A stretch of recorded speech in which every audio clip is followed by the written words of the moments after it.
So I've been putting off this video for a while, but I wanted to make a quick video about a cosplay I made somewhat recently and kind of just my inspiration for wanting to get in cosplay in general. And this goes back basically to when I started really watching YouTube regularly with my own account and subscriptions. And I came across a YouTuber called, I think he went by Duh Frontline Trooper, very 2010s. Hey everyone, welcome to another video by the Frontline Trooper. My name's Andrew Cook, and this is my brand new video, my awesome new Halo Reach DMR. And now he goes by Andrew DTF on YouTube. He doesn't make a ton of videos anymore, but he, at the time, was making a lot of cosplays out of EVA foam. And I think the first video of his that I remember watching was on the Halo 3 ODST silenced SMG, because I always thought that gun looked so sick, playing that game as a kid and being all into all the secret agent stuff, James Bond and such. The silencer on the SMG is what really got me. And at the time, I was somewhat interested in it, but more just kind of fascinated in watching people do it. Because I didn't know, at the time I was like, I don't have the skill set or the time. I'm just a kid right now. I don't have, money to buy all the equipment and materials to make all this stuff. But maybe someday I'll get around to it. And I'll admit that I kind of forgot about that idea, that plan to do that for a long time. Around 2018, a couple friends invited me to go to a anime convention in Chicago, Illinois. It was called Anime Midwest. And I went and just cosplayed as Okabe from Steins. And I say cosplay loosely, because literally I just had on a lab coat. And yeah, I was matching the clothes he wears under it, just wearing some khaki-looking pants with a t-shirt, a gray t-shirt. I didn't even have the red pen that he has in his lab coat pocket. And I'm pretty sure that's at least in the show or the game that the show's based off of. But that really was what felt like, to me, my first cosplay. Just because, I was at the a convention for the first time. I wasn't sure if I would ever go to one, and I was kind of pushed to go, and I really appreciate that, because I had a blast, and a couple of people came up to take pictures with me and stuff, even though I'm literally wearing just a lab coat. But, I got away with it, and kind of looked like the character, I guess, so that was fun. Then some time passed. I got busy with finishing up college. I got into a relationship with my partner, Leah. And then COVID-19 happened right as I was finishing up college. So, obviously, there weren't any conventions happening for me to even consider. And then Halloween of 2021 was coming up. And my friend Sam was hosting a Halloween party at his place for the first time. And he was kind of the first person to, get his own place and everything, and he had been there for a bit. So I kind of, everyone was kind of going all out for their costumes and everything. So that year I was like, okay, what's a good step up from, my lab coat? It's, just buy a black coat. That wasn't it, obviously, but I ended up dressing as Neo from the Matrix. So it required a bit more than the coat. At least I had some of the different holsters, different prop weapons and stuff. It really isn't much, but when you're first starting to get into this stuff, and it's not your main hobby or side project. It's most people would probably not even call it a cosplay, but to me, it was the next step in getting into the world of cosplay. So, yeah, I really was happy with how that one turned out. Leah dressed up as Trinity, and it was an awesome Halloween party. And Warren joked that I looked like a school shooter, which was kind of true. Basically, after that, I ended up wearing that cosplay again to Fan Expo 2022. And how I ended up there was, I think Ben, my friend Ben, his partner, had kind of brought up going to a Comic-Con like event in Kansas City and said like there was a similar one happening in Chicago later that year. So the plan actually was probably at one point for us all to go together, but time came and Lee and I just went to it, and I had a blast once again dressing up for that. It was cool because I had been to a anime convention before, but now this was a convention for anime, comics, different pop culture, movies, TV shows. There was a lot of signings there. There was a lot more booths of different products and everything, and different collectibles. And I got, an autograph with Steve Downes, the voice of Master Chief. Got a cool picture with him. He was awesome to talk to. It really felt like I'd finally gone to a Comic-Con for the first time, even though it wasn't, really officially Comic-Con. But yeah, had a lot of fun at that. After that kind of leads us into our next cosplay. This kind of builds off of the Fan Expo trip because there was this really cool vendor there called Lucas Jackets, and they do all these leather jackets that are themed to different TV shows, movies, games. And I saw one online afterwards, I think. I might have seen it there and just wasn't ready to commit to buying it. But I ended up getting it online later from their store, and it's from Cyberpunk 2077. So I decided for that Halloween that I wanted to dress up as basically just my V, or a rendition of V from Cyberpunk 2077. And those of you who don't know, V is just the main character that you customize to play as in Cyberpunk. So it was, kind of a once again, kind of a good step up. The jacket was, definitely a more expensive purchase, but it really helped with the cosplay. It was the main, center focus of it. Everything else of it really was kind of just my regular clothes. And I tried to do a little face paint to get the lines between the separation of the skin, the cyborg-like skin in Cyberpunk. So I gotta give myself a little bit credit there, but it really was just kind of something that I would literally kind of wear every day. But since it was a Halloween costume, I was like, okay, this is a fine step forward. So I forgot to mention while recording the most important aspect of my V cosplay that I worked on was the 3D printed Valorian arms gun, better known as Johnny Silverhand's gun from Cyberpunk 2077. And that was really cool to work on. I have to thank Adam for printing it with his resin printer with 100% fill. So definitely, he was new to 3D printing. I was new to 3D printing. Definitely not the best way to 3D print that and work on it. Or I guess most economic. But yeah, this thing had some heft to it.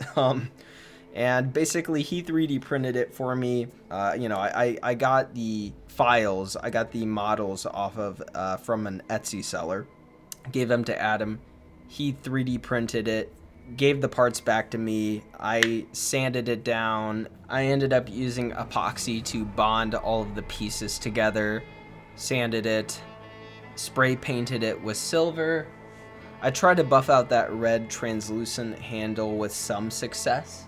There was, a bit of error with the printing, but with the limited time that we had, and the resources we had, there wasn't time to have Adam make another print, so I just went ahead with it, worked with what I had. But yeah, happy with how it turned out for my first 3D print project like that. Definitely would put a clear coat on it next time, and just it probably wouldn't print it with a resin printer, but I didn't know anyone else at the time who had a filament 3D printer. So yeah, and definitely a big part of the cosplay worth mentioning. I got the bullet necklace from the game from a seller from Etsy, so that kind of tied it in together as being V at least. So that kind of was really fun. I ended up wearing that cosplay one more time to a anime convention in St. Louis that Leah and her friend were going to, that I tagged along with. That was kind of a more final version of the V cosplay, because I ended up getting some tech wear pants that really tied it in more as being a Cyberpunk 2077 cosplay. So that's kind of the definitive version of that costume that I wish I would have had in the beginning, but whatever. But yeah, that's my V cosplay. So I had done all those cosplays, but I was like, okay, I knew for the next one I wanted to do something a bit more involved. Not that those other ones didn't count, and for most people, I think that's really all that cosplay is about, is, just having fun and wearing something to a convention or for Halloween or for even a damn Instagram post, and just being happy with how it looks, how it feels, and the character that you love and that you're portraying, or even original character that you're portraying. And I think ultimately it really wasn't that I wasn't satisfied with the previous costumes I had made, but I knew that I just wanted to do something.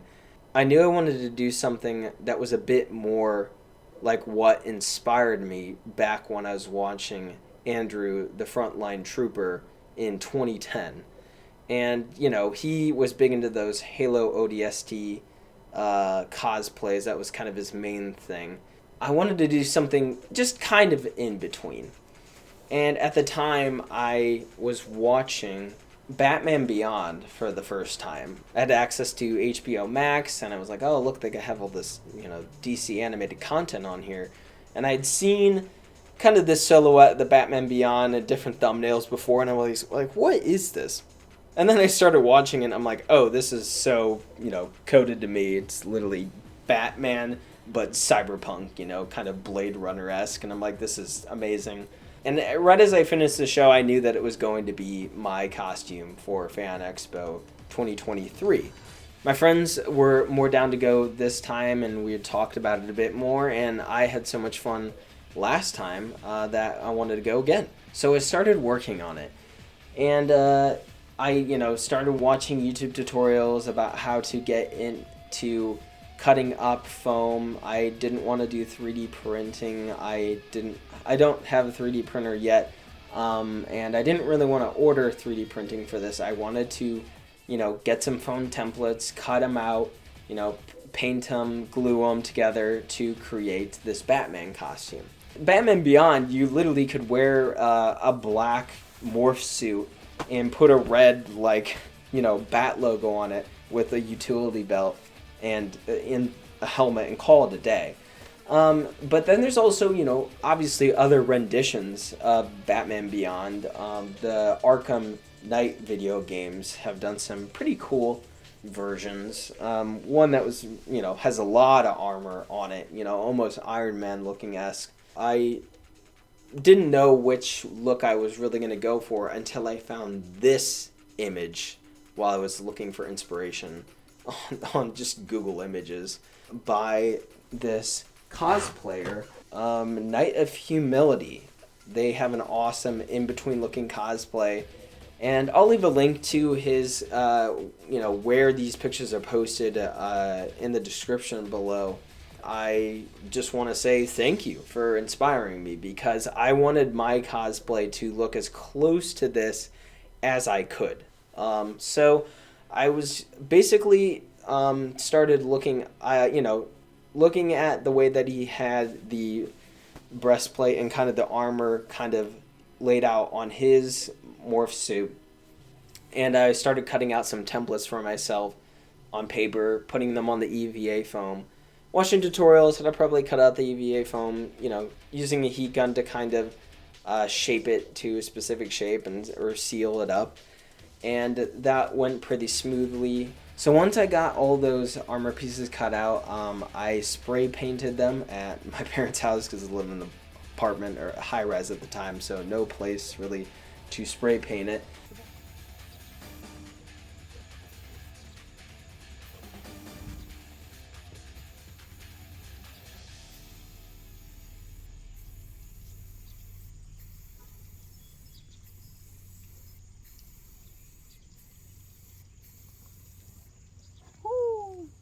But I got all of those spray painted, and man, I was so happy with how that red on the Beyond logo turned out, just so crisp. So that night, I hadn't started on the helmet yet. And I had all the materials to do it, but yeah, that was rough. I went ahead and cut out all of the pieces of the template that I got off of this YouTuber, Greg Enriquez at Propway. Thank you. I ended up using his template for a Batman helmet is based off of the Robert Pattinson, you know, the newer Batman movie, The Batman. And since, you know, obviously there's a limited amount of templates out there, I wasn't able to find a Batman Beyond template. And I knew that without a template, I was going to be able to really make a helmet at all. I knew that it would still look like Batman Beyond. So, yeah, I ended up starting on that, printed out the templates, cut them out, taped them onto the foam, started cutting out all of the little pieces of the foam. And it was midnight probably by the time that I had finished. Then I started gluing. And I started using, I was using rubber cement because that was suggested from some of the tutorials I saw. With moderate success, you really do have to let it sit for a minute. You know, you put a little bit on each piece that you're connecting. So let it sit for a minute, then connect them, push them together. If you put too much or too little, it either won't stay or it'll just kind of melt apart. And yeah, it's kind of tricky to work with. It sucks to get on your hands. But I was going through it, seeing how each number connected, putting them together, using Propway's tutorial, and slowly but surely putting this helmet together. And I probably finished it around like 5 a.m. The story is so crazy. Looking back on it now, I really, that's the biggest takeaway from working on this is it takes, you know, months to work on. Unless it's the only project that you're doing, you're coming home every day, and you're just working on this, then, you know, you'll get it done within a month or even 2 weeks if you're really great at it. But this was the first time I was doing this, and I was inexperienced and kind of over my head. But yeah, hopefully talking through this can help someone who hasn't done it before. But yeah, I went ahead and finally got it all constructed, and it was time to attach the armor to the morph suit. And quite honestly, this was the most frustrating part about it, possibly even more than the helmet, just because I really haven't seen a great suggestion of how to attach this stuff.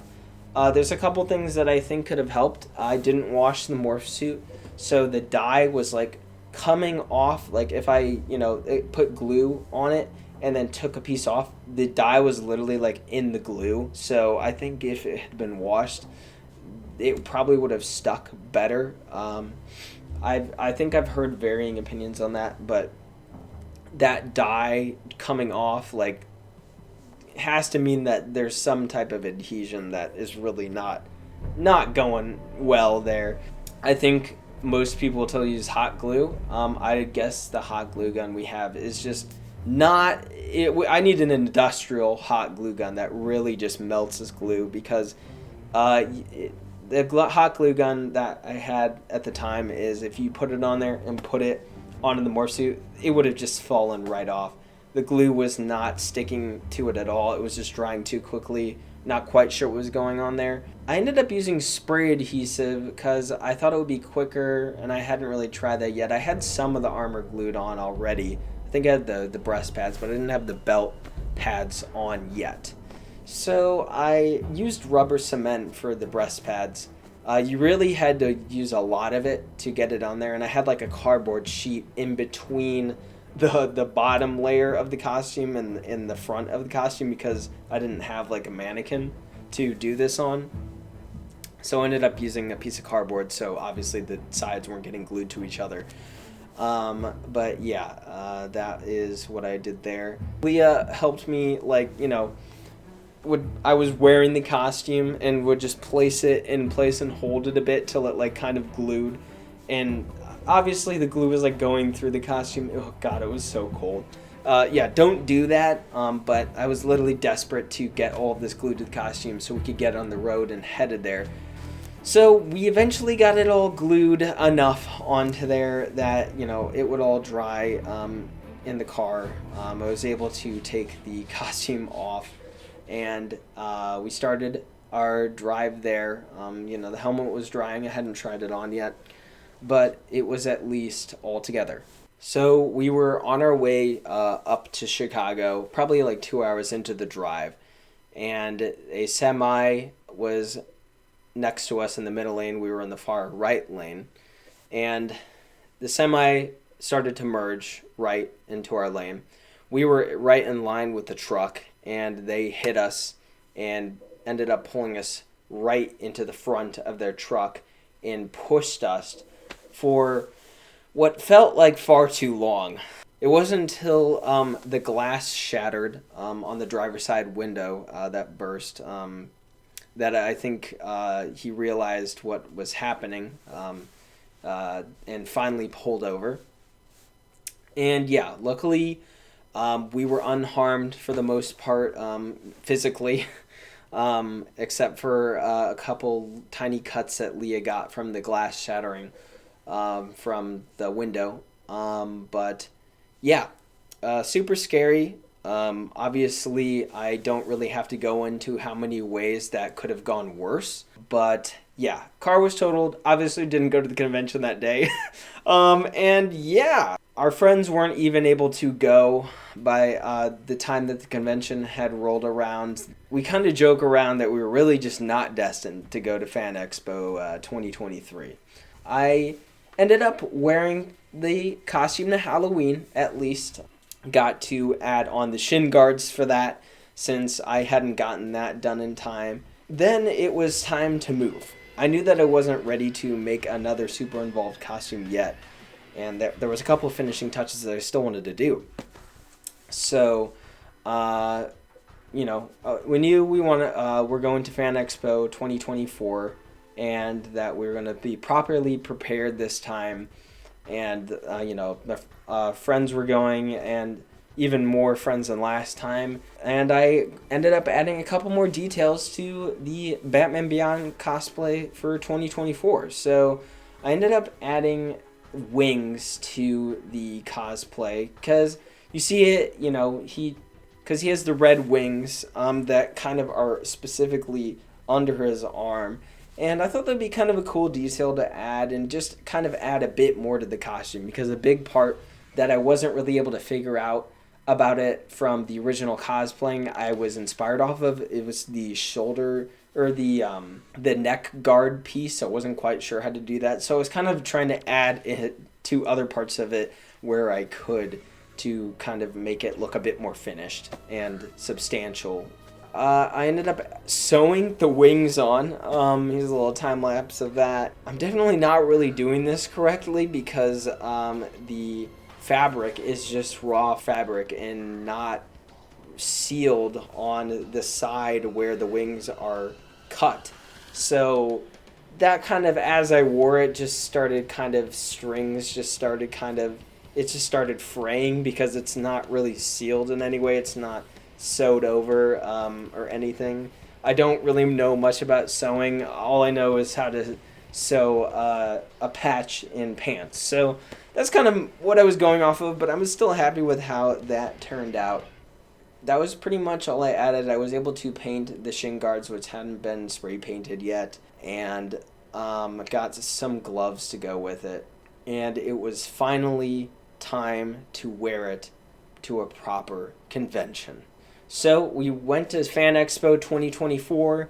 It was awesome. I ended up actually wearing 2 cosplays to that. We did a group cosplay of Severance since we all loved the show. I dressed up as Mark, which I actually did end up getting a suit, a gray suit specifically for. But once again, a lot more of a chill cosplay, something that we could all do together. And we're really happy with how that turned out. We went through the whole convention, and basically right at the end, at least the first day, which is when we wore the Severance cosplay, this couple came up to us and he had realized that we were Severance and took a picture of us. So we're like, yes, we got one, because it was kind of a hard set of costumes to recognize. But yeah, that was fun. And then the second day, I wore the Batman Beyond cosplay.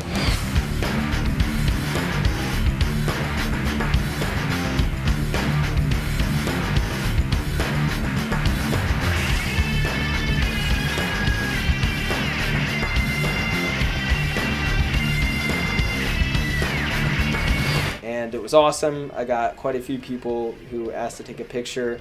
I even went to a panel today, the day before. There happened to be a couple of the animators from the original Batman animated series who also worked on Beyond, who were there. So I took a picture with him, and that was cool. And Leah got some proper pictures of the costume. And I wouldn't be lying if I was saying this might be the most satisfying part of the whole experience, just because I've always wanted to do a proper cosplay, get some really cool pictures of it, and it, look like the work that other people are doing out there with this and still having a lot of fun with it. So I have that on my Instagram. Really happy with how those pictures turned out. And yeah, that kind of, once I had gotten those, kind of solidified that I had finished this cosplay. I'm trying to think of any lingering thoughts about it. It was cool to make the gauntlets with the blades on them, or whatever. It depends on what depiction of Batman those actually are. But yeah, used literally some holes in the foam and some cable management ties as the Velcro straps for it. And those were kind of sucked. So next time I would probably use like proper Velcro and incorporate that in somehow. And yeah, if you guys have any suggestions on how to properly get that foam to attach to the morph suit, I would highly appreciate that. It's a question of if I'll use foam for my next cosplay or not, or finally move on to 3D printing, because not that foam cosplay is dead, but for more hard armor, it seems like 3D printing is really, really kind of taken over the scene in that way. So, yeah, we'll see what I do next. But possibly a Jango Fett cosplay, an ODST cosplay. Who's to say? Vote in the comments below what you think I should cosplay next, and hopefully I'll have something new for cosplaying at Fan Expo 2025 in Chicago. Thank you so much for watching my ramblings on my journey with cosplay so far. Thanks for watching, and I'll see you guys in the next one. Sure. So you just met Yes. And look how beautiful, look how perfect his signature is. Oh my God. Mr. Jango Fett himself, the best clone voice. Yeah. Can you see him back there? No. He's blocked. He's blocked. Oh my God, dude. We did it.